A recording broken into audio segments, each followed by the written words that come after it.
It's the hottest micro market of Mumbai, but what makes the housing market of Bandra, Khar and Santacruz tick?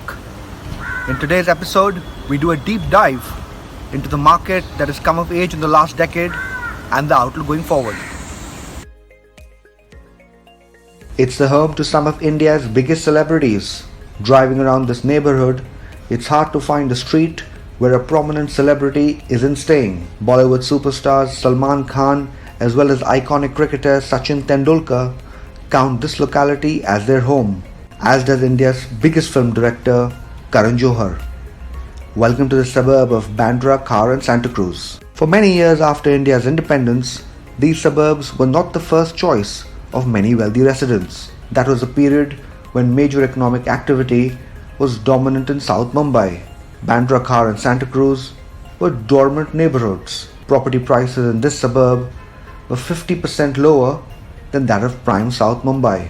As business activity picked up, South Mumbai eventually got so crowded that the government opted to build a newer and bigger central business district at the start of the millennium. It wasn't easy, but it got built under the leadership of arguably Mumbai's best bureaucrat in several decades, T. Chandrasekhar.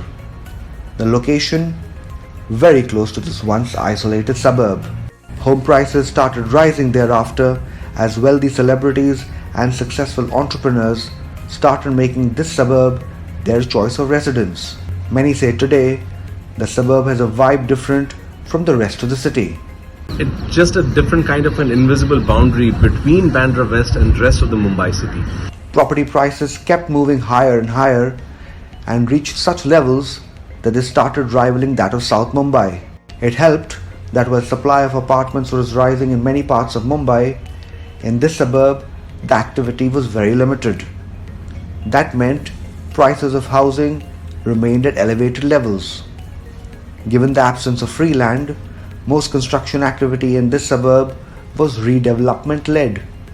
What is redevelopment?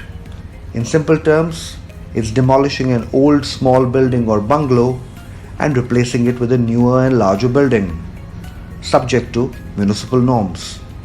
Old owners got larger flats in the newer buildings at zero expense. Few flats in the larger building were meant for sale. Those units were the place for developers to recoup their cost and make a profit. Unfortunately, an unholy trinity of steep government levies, greedy societies and incompetent builders created a scenario wherein redevelopment activity had almost stalled. That meant less new supply of units. Enter COVID-19. Government has dropped its levies, societies have regained sanity, and incompetent builders have found it tough to survive, making the pie bigger for credible builders.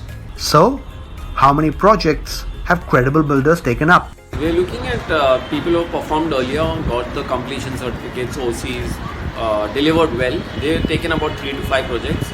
Each project cost is roughly 60 to 80 crores. Redevelopment proposals have gone through the roof. We are going to be seeing more launches in this next year that our neighbourhood has seen in the last 10 years. Well, that hurt prices. The pricing for every project is very, very different. There will be a stark distinction in a single standalone development in say a B or C location in this neighbourhood versus a location and even versus a large scale development here in an average location. All the developers aren't celebrating.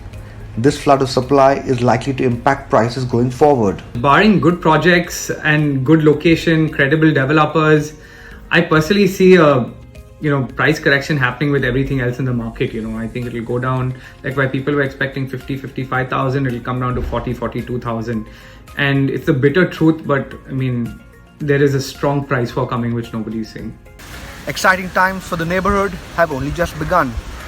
The housing market is set to provide thrills that many of its Bollywood residents do in the movies.